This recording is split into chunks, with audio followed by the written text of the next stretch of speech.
Hi, this is Wes Fryer, and I want to tell a quick little story about the most scared I've ever been and how God answered my prayer in my time of complete fear.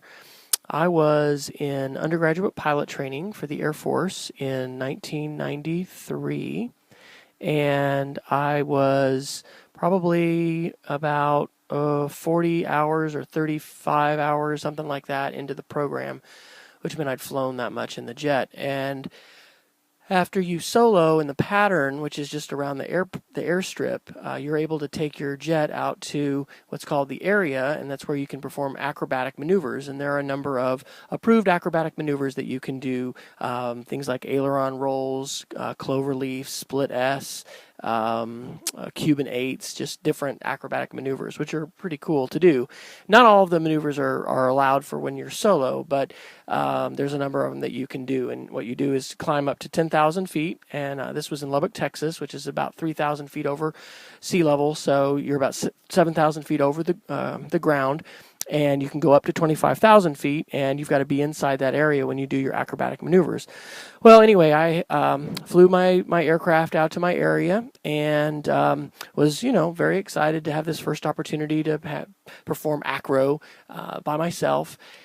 And I decided I was going to try to do 3 barrel rolls. Well, the trick with that is the T-37, the maneuver is really to only do 1 barrel roll, not to do 3 in a row. And the reason is that the aircraft is not as aerodynamic as some other jets. And so before you are doing your first barrel roll, you've got to pull the nose up 30 degrees, and then you go ahead and push the stick over and do a roll. Well, I ended up finding out later that if you were going to attempt this safely, you'd want to have more airspeed. I want to say you had to get like 230 knots of airspeed and pull more than maybe 30 degrees nose high to try and do this. Well, I didn't do that.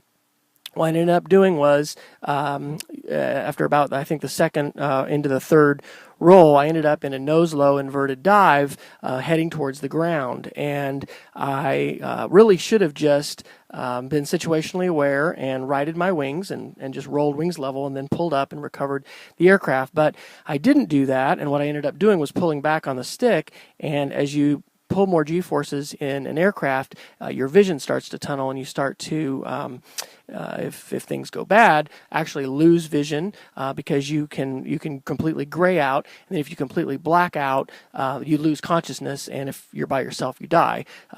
Typically, if that's going to last for a period of time. So I ended up losing my vision, completely graying out, and I just remember being in this steep nose-low dive, headed towards the ground. I could not see a thing, pulling back on the stick, praying to God, God, please save me. So it's been almost 20 years, and it's still a religious thing, or an emotional thing. It's not something actually that I talk about a whole lot. What happened was I ended up almost hitting the ground. We don't know exactly how close, but I did a complete recovery, and my vision was restored when I was nose high, climbing still below my area, below 10,000 feet, but climbing back into the area.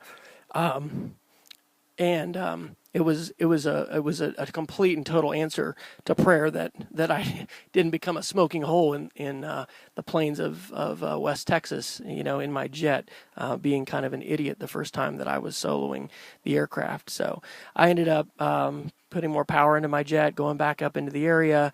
Should have declared an emergency and done a whole bunch of other things, but I basically just ended up flying back in and landing. And I had over-G'd my aircraft. I had actually maxed out my G meter at over 9 Gs, which was evidently more Gs than anybody had ever pulled on a T-37. And it was, I think, the first Class A, which means a big deal, safety incident that our base had ever had. So that was a tremendously traumatic event. I was, of course, happy to be alive, but I emerged from that event convinced beyond a shadow of a doubt that, God had answered my prayer in my time of need. So it's important for us to remember that we don't always pray to God just in those times of need. We need to be praying to God all the time.